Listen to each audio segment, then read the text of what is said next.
ഈ കേസുമായി ബന്ധപ്പെട്ട് ഇപ്പോൾ നിർണായകമായ ചില വിവരങ്ങൾ പോലീസിൻ്റെ കയ്യിൽ എത്തിയിട്ടുണ്ട്. പിതാവ് യുകെയിലുള്ള മകൾക്ക് 15-ാം തീയതി അയക്കുന്ന ഫോൺ സന്ദേശമാണ് നിർണായക തെളിവായിട്ട് ഈ ജിസ്മോളുടെ മരണവുമായി ബന്ധപ്പെട്ട് പോലീസിന് ലഭിച്ചിരിക്കുന്നത്. ഞാൻ വീട്ടിൽ ചെന്ന് കഴിയുമ്പോഴത്തേക്കും അവിടെ കുട്ടികളുമായിട്ട് ആത്മഹത്യ നടന്നിരിക്കും എന്ന് ഉറപ്പിച്ച് പറയുകയാണ്. പോലീസ് അന്വേഷണത്തിൽ ഒരു വേഗത കൈവരിക്കാൻ ഇതുവരെ സാധിച്ചിട്ടില്ല പോലീസിന്. വീട്ടുജോലിക്കാരിയെ കുറിച്ചുള്ള അന്വേഷണം, അവരോടുള്ള മൊഴിയെടുക്കുന്നതൊക്കെ പോലീസ് ഒത്തിരി വിമുഖത കാണിക്കുന്നുണ്ട്.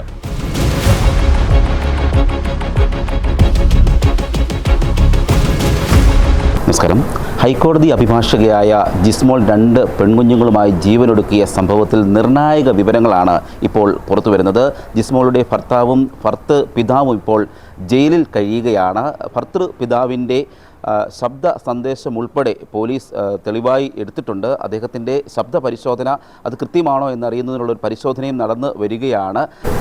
ഈ സംഭവവുമായി ബന്ധപ്പെട്ട് ഈ വിഷയത്തിൽ ഏറ്റവും കൂടുതൽ ഇടപെടുകയും ജിസ്മോളുടെ വീട്ടിലെ ഒരു കുടുംബ സുഹൃത്തു കൂടിയായ മുത്തോലി ഗ്രാമപഞ്ചായത്ത് അംഗം ശശികുമാർ അദ്ദേഹം നമുക്കൊപ്പമുണ്ട്. ഒരു ആക്ഷൻ കൗൺസിലൊക്കെ രൂപീകരിച്ച് അവർ പ്രതിഷേധമൊക്കെ അറിയിക്കുകയും ചെയ്തിട്ടുണ്ട്. ഈ സാഹചര്യത്തിൽ എന്താണ് ഇവർക്ക് പറയാനുള്ളത് നമുക്ക് നോക്കാം. ഈ കേസുമായി ബന്ധപ്പെട്ട് ഇപ്പോൾ നിർണായകമായ ചില വിവരങ്ങൾ പോലീസിൻ്റെ കയ്യിൽ എത്തിയിട്ടുണ്ട്. അത് പിതാവിൻ്റെ മൊബൈൽ ഫോണിൽ നിന്ന് ലഭിച്ച വിവരങ്ങളാണ്. പിതാവ് യുകെയിലുള്ള മകൾക്ക് 15-ാം തീയതി അയക്കുന്ന ഫോൺ സന്ദേശമാണ് നിർണായക തെളിവായിട്ട് ഈ ജിസ്മോളുടെ മരണവുമായി ബന്ധപ്പെട്ട് പോലീസിന് ലഭിച്ചിരിക്കുന്നത്. അതിന്മേലുള്ള അന്വേഷണമാണ് ഇനി പുരോഗമിക്കേണ്ടത്. ആ അന്വേഷണത്തിലെന്ന് പറയുന്നത് ഇപ്പോൾ അവർക്ക് കിട്ടിയിരിക്കുന്ന തെളിവനുസരിച്ച് ജിസ്മോള് മരിക്കുന്നത് 15-ാം തീയതി ഉച്ചയ്ക്ക് ശേഷമാണ്. പക്ഷേ അന്നേ ദിവസം തന്നെ 10:54 ഈ ജോസഫ് എന്ന് പറയുന്ന ജിമ്മിയുടെ പിതാവിൻ്റെ മൊബൈലിൽ നിന്ന് യുകെയിലുള്ള ദീപ എന്ന മകൾക്ക് അയക്കുന്ന ഫോൺ സന്ദേശത്തിൽ പറയുന്നത്, ഞാനിപ്പോൾ കാരിത്താസിലാണ് ഉള്ളത്, ഞാൻ വീട്ടിൽ ചെന്ന് കഴിയുമ്പോഴത്തേക്കും അവിടെ കുട്ടികളുമായിട്ട് ആത്മഹത്യ നടന്നിരിക്കും എന്ന് ഉറപ്പിച്ച് പറയുകയാണ്. അപ്പോൾ അതിൽ നിന്ന് നമുക്ക് വളരെ വ്യക്തമാണ്, എന്തോ മുൻകൂട്ടി ഇവർ പ്ലാൻ ചെയ്ത അടിസ്ഥാനത്തിൽ അവിടെ ആത്മഹത്യയ്ക്ക് വേണ്ടിയുള്ള പ്രേരണ അവിടെ നടന്നിരുന്നു. അപ്പോൾ തിങ്കളാഴ്ചയും ആത്മഹത്യയ്ക്ക് തയ്യാറായിരുന്നു എന്ന് പിതാവ് യുകെയിലുള്ള മകളോട് 15-ാം തീയതി വിളിച്ചു പറയുമ്പോൾ അത്രയും ഗുരുതരമായ പ്രദർശനം ആ വീട്ടിൽ നടന്നിരുന്നു, അത് ജിസ്മോൾ അനുഭവിച്ചിരുന്നു എന്നുള്ളതാണ് ആ മൊഴിയിൽ നിന്ന് നമുക്ക് വ്യക്തമാകുന്നത്. അതിൻ്റെ അടിസ്ഥാനത്തിൽ പല കാര്യങ്ങളും ഇനി പുറത്തു വരേണ്ടത്, എന്താണ് അവിടെ നടന്നതെന്നുള്ള കാര്യത്തിൽ വ്യക്തമായ അന്വേഷണം നടക്കേണ്ടതുണ്ട്.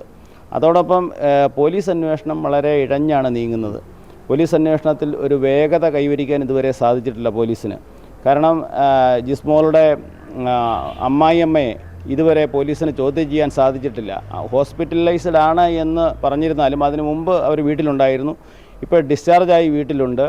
ഇതുവരെ പോലീസ് അവരെ ചോദ്യം ചെയ്യുന്നതിനോ അവരുടെ കയ്യിലിരിക്കുന്ന മൊബൈൽ എടുക്കുന്നതിനോ ഇതുവരെ പോലീസ് തയ്യാറായില്ല. എന്തുകൊണ്ടാണ് എന്ന് ചോദിക്കുമ്പോൾ അത് ഉടനെ ചെയ്യുമെന്ന് പറയുന്നതല്ലാതെ അതിനൊരു സമയബന്ധിതമായി അത് പൂർത്തീകരിക്കാൻ പോലീസ് തയ്യാറാവുന്നില്ല. അതോടൊപ്പം വീട്ടുജോലിക്കാരിയെ കുറിച്ചുള്ള അന്വേഷണം, അവരോടുള്ള മൊഴിയെടുക്കുന്നതൊക്കെ പോലീസ് ഒത്തിരി വിമുഖത കാണിക്കുന്നുണ്ട്.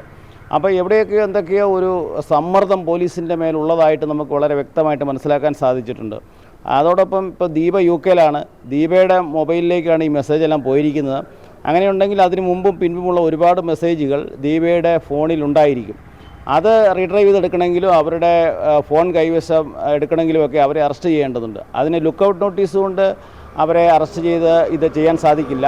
അതിന് അവരെ അറസ്റ്റ് വാറണ്ട് പുറപ്പെടുവിച്ച് അവരെ കൊണ്ടുവരാനുള്ള നടപടികളിലേക്ക് കിടക്കണം. അതിന് ലോക്കൽ പോലീസിന് എത്രമാത്രം സാധിക്കുമെന്നുള്ളത് നമുക്ക് മനസ്സിലാവുന്നതാണ്. അപ്പോൾ അങ്ങനെയുള്ള അന്വേഷണങ്ങൾ ഈ വിഷയത്തിൽ നിരവധിയായി കോംപ്ലിക്കേറ്റഡായ കുറേ കാര്യങ്ങൾ നിലനിൽക്കുന്നതുകൊണ്ട് ഈ അന്വേഷണം ഇപ്പോൾ ലോക്കൽ പോലീസിൽ നിന്ന് മാറ്റി ക്രൈംബ്രാഞ്ചിനെയോ അതുപോലെയുള്ള ഏതെങ്കിലും ഏജൻസി ഏൽപ്പിക്കണമെന്ന് ആവശ്യപ്പെട്ടുകൊണ്ട് ജിസ്മോളുടെ പിതാവ് മുഖ്യമന്ത്രിക്ക് ഇന്നലെ ഒരു പരാതി അയച്ചിട്ടുണ്ട്. ഹൈക്കോടതിയിലെ അഭിഭാഷകർ ഈ വിഷയത്തിൽ ശക്തമായിട്ട് ഇടപെട്ടിട്ടുണ്ട്. അവരുടെയൊക്കെ നിർദ്ദേശപ്രകാരമാണ് നമ്മൾ കേസുമായിട്ട് മുന്നോട്ട് പോകുന്നത്. ഇപ്പോൾ ആദ്യമേ തന്നെ ഇപ്പോൾ ജിസ്മോളുടെ ഭർത്തൃ വീട്ടിൽ നിന്നുള്ളൊരു പീഡനം ഉണ്ടായി എന്നുള്ളൊരു പരാതി നിങ്ങൾ ഉന്നയിച്ചിരുന്നു, ജിസ്മോളുടെ പിതാവ് ഉൾപ്പെടെ. പിന്നീട് പ്രതിഷേധങ്ങൾക്ക് ശേഷമാണ് ഈ ജിമ്മിയുടെ പിതാവിനെ അറസ്റ്റ് ചെയ്തത്. അതെ, കാരണം നമ്മൾ ഈ കാര്യങ്ങൾ ഉന്നയിച്ചുകൊണ്ട് മൊഴി കൊടുത്തിട്ടും പോലീസ് ആദ്യമൊക്കെ കേസിന് ഒരു ചെറിയ തടസ്സം പോലെ നിൽക്കുന്നുണ്ടായിരുന്നു. പക്ഷേ പിന്നീട് നമ്മുടെ ആക്ഷൻ കൗൺസിലൊക്കെ രൂപീകരിച്ച് പ്രക്ഷോഭങ്ങളൊക്കെ ആരംഭിച്ചു കഴിഞ്ഞപ്പോഴത്തേക്കും അവർക്ക് അറസ്റ്റ് ചെയ്യാൻ സാധിക്കാതെ വന്നു. 2 പ്രതികളെ അറസ്റ്റ് ചെയ്തു. അവരിപ്പോൾ റിമാൻഡിലാണ്. ഇതുവരെ അവർക്ക് ജാമ്യം ലഭിച്ചിട്ടില്ല. അവർക്കെതിരെ ശക്തമായ തെളിവാണ് കിട്ടിയിരിക്കുന്നത്, ഡിജിറ്റൽ തെളിവാണ്. കാരണം അത് ഒരു നല്ല തെളിവായിട്ട് മാറിയിട്ടുണ്ട്. ഈ മരണവുമായി ബന്ധപ്പെട്ട് കിട്ടിയിരിക്കുന്ന തെളിവ് കുറച്ച് ഡീറ്റെയിൽസ് അതിനകത്തുണ്ട്. കുറേ സംഭാഷണങ്ങൾ പിതാവ് മകളോട് പറയുന്ന കുറേ സംഭാഷണങ്ങൾ അതിനകത്ത് രേഖപ്പെടുത്തിയിട്ടുണ്ട്. അപ്പോൾ അതൊക്കെ വായിച്ചു നോക്കിയാൽ നമുക്ക് മനസ്സിലാകും ശക്തമായ ഒരു തെളിവ്. ശിക്ഷ ലഭിക്കാവുന്ന, എന്തായാലും ശിക്ഷയിൽ നിന്ന് ഊരാൻ എന്തായാലും ഇവർക്ക് സാധിക്കില്ല. കാരണം അത്രയും ശക്തമായ തെളിവാണ് പോലീസിന് ലഭ്യമായിരിക്കുന്നത്. അതുപോലെ തന്നെ ഇവർ ജാമ്യാപേക്ഷ നൽകിയിരുന്നു, ഈ ജിമ്മി, അതിനെപ്പറ്റി അറിയാം? ജാമ്യാപേക്ഷ നൽകിയിരുന്നു. ജാമ്യാപേക്ഷ 2 പ്രാവശ്യം നിരാകരിച്ചു. ഇനി അടുത്ത ദിവസം ഒരു ജാമ്യത്തിന് അപേക്ഷ സമർപ്പിക്കുമായിരിക്കും. അവരുടെ അമ്മ മുൻകൂർ ജാമ്യത്തിന് അപേക്ഷിച്ചിട്ടുണ്ട്. അവർ രോഗിയായതുകൊണ്ട് അവർ മുൻകൂർ ജാമ്യത്തിന് അപേക്ഷിച്ചിട്ടുണ്ട്. പക്ഷേ പ്രോസിക്യൂഷൻ പോലും ഈ ജാമ്യത്തെ എതിർത്തില്ല എന്നുള്ളതാണ് ആശ്ചര്യകരമായ കാര്യം. കാരണം ഒരു വക്കീൽ ആണ് ഇങ്ങനെയൊരു സംഭവം ഉണ്ടായിരിക്കുന്നത്.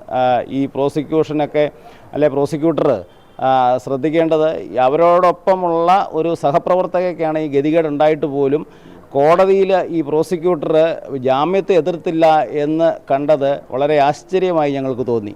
ഇപ്പോൾ നിങ്ങളുടെ പ്രധാനപ്പെട്ട ആവശ്യം എന്ന് പറയുന്നത് ഈ UK-യിലുള്ള ദീപയെ ഇവിടെ കൊണ്ടെത്തിച്ച് തെളിവുകൾ ശേഖരിക്കുക, അവരെ അറസ്റ്റ് ചെയ്യാനാണ്. തീർച്ചയായും. കാരണം ദീപ ഇതിനകത്തൊരു പ്രധാന പ്രതിയാണ്. യഥാർത്ഥ പ്രതി ദീപയും ഈ അമ്മയുമാണ്. അവരെ അമ്മ രോഗിയാണ് എന്നുള്ളതിൻ്റെ പേരിൽ പോലീസ് വലിച്ചു നീട്ടുന്നു. പക്ഷേ ഈ ദീപ UK-യിലാണ് എന്നുള്ളത് കൊണ്ട് അതിന് കുറേ സാങ്കേതിക പ്രശ്നങ്ങൾ, നിയമപ്രശ്നങ്ങളുണ്ട്. ആ നിയമപ്രശ്നങ്ങൾ എത്രയും പെട്ടെന്ന് ചെയ്ത് അവർ ഈ തെളിവുകളൊക്കെ നശിപ്പിക്കുന്നതിന് മുമ്പ് ഇവരെ ഇവിടെ എത്തിക്കേണ്ടതുണ്ട്. അപ്പോൾ അതിന് മുമ്പ് ഈ വീട്ടിൽ നടന്ന സംഭവങ്ങൾ പോലീസിൻ്റെ FIR-ൽ പറയുന്നതനുസരിച്ച് ആദ്യം 2 പ്രാവശ്യം ഇവർ ആത്മഹത്യക്ക് വീട്ടിൽ തന്നെ ശ്രമിച്ചിരുന്നു. കൈചരമ്പ് മുറിച്ചിട്ടുണ്ട്, ഫാനിൽ തൂങ്ങിയിട്ടുണ്ട്, പിള്ളേർക്ക് ഹാർപ്പിക്കും, ഇതൊക്കെ പോലീസ് റിപ്പോർട്ടിലുണ്ട്. അപ്പോൾ ഇതൊക്കെ നടന്ന വീട്ടിൽ എന്തൊക്കെയാണ് ബാക്കി കിട്ടാനുള്ളത്, ആരൊക്കെയാണ് ഇതിൽ ഇടപെട്ടത്, ആ സമയത്ത് ആരാണ് ഈ ജിമ്മിയുടെ അമ്മാവൻ ബിനോയ്, അവിടുത്തെ മുൻ പഞ്ചായത്ത് മെമ്പറാണ്, കോൺഗ്രസിൻ്റെ നേതാവാണ്. അപ്പോൾ അദ്ദേഹം അവിടെ ഈ വിഷയത്തിൽ അവരെ സഹായിക്കാൻ ആദ്യം എത്തിയ ആൾ അദ്ദേഹമാണ് UK-യിലുള്ള ജിസ്മോളുടെ പിതാവിനെ ജിസ്മോളുടെ ഫോണിൽ നിന്ന് വിളിച്ച് ഇങ്ങനെ ജിസ്മോളെ കാണാനില്ല എന്നുള്ള വിവരം അറിയിക്കുന്നത്. അപ്പം അത്തരം സാഹചര്യങ്ങളിലൊക്കെ കൂടെ ഉണ്ടായിരുന്ന ഈ അമ്മാവൻ ബിനോയെ ചോദ്യം ചെയ്യണമെന്ന് ഞങ്ങൾ പോലീസിനോട് ആവശ്യപ്പെട്ടായിരുന്നു. അതൊന്നും ഇതുവരെ പോലീസ് ചെയ്തിട്ടില്ല. അപ്പോൾ പോലീസിന് എന്തോ ഒരു കുച്ചുവലങ്ങ് പോലെ ഇപ്പോൾ നമുക്ക് നിഴലിക്കാൻ സാധിക്കുന്നുണ്ട്. അതെന്തായാലും ഞങ്ങൾ ആക്ഷൻ കൗൺസിലും ആ കുടുംബവും ശക്തമായിട്ട് അതിനെതിരെ നടപടി സ്വീകരിക്കും. ഹൈക്കോടതിയിൽ ഞങ്ങൾ റിട്ട് ഫയൽ ചെയ്യാനുള്ള നടപടികൾ ആരംഭിക്കുന്നുണ്ട്. ശക്തമായ അന്വേഷണം ആവശ്യപ്പെട്ടുകൊണ്ടുള്ള റിട്ട് കൊടുക്കാനുള്ള ഒരു നടപടിക്രമങ്ങളിലേക്ക് ഞങ്ങൾ കടക്കുന്നുണ്ട്. ഈ ശബ്ദ സന്ദേശം പോലീസിന് ലഭിച്ചത് റിമാൻഡ് റിപ്പോർട്ടിലടക്കം അത് രേഖപ്പെടുത്തിയിട്ടുണ്ട്. അതിലേറ്റവും ഖേദകരമായി എന്ന് പറയുന്നത് രാവിലെ തന്നെ അറിയാമായിരുന്നു, അതായത് ജിമ്മിയുടെ പിതാവ് ജോസഫിന് അറിയാമായിരുന്നു ഇവർ ആത്മഹത്യ ചെയ്യുമെന്നുള്ളത്. ഏകദേശം 1 മണിയോടെയാണ് മീനച്ചിലാറ്റിൽ ജിസ്മോൾ 2 കുഞ്ഞുങ്ങളുമായി വന്ന് ജീവനൊടുക്കുന്നത്. അതിനു മുൻപേ എന്തെങ്കിലും ചെയ്യുന്നതിന് പകരം UK-യിലുള്ള മകളെ വിളിച്ച് വിവരം പറയുകയായിരുന്നു പിതാവ് ചെയ്തതെന്നുള്ളൊരു തെളിവാണ് ഇപ്പോൾ പുറത്തു വന്നിരിക്കുന്നത്. ഇപ്പോൾ ഇവരുടെ കുടുംബം, ജിസ്മോളിൻ്റെ പിതാവ് അടക്കം ആവശ്യപ്പെടുന്നത് ഈ കേസ് ക്രൈംബ്രാഞ്ചിനെ കൊണ്ട് അന്വേഷിക്കണം, UK-യിലുള്ള ദീപയെ അടക്കം ഇവിടെ എത്തിച്ച് വിശദമായി ചോദ്യം ചെയ്ത് അറസ്റ്റ് ചെയ്യണമെന്നാണ് ഇപ്പോൾ ആവശ്യം ഉയരുന്നത്.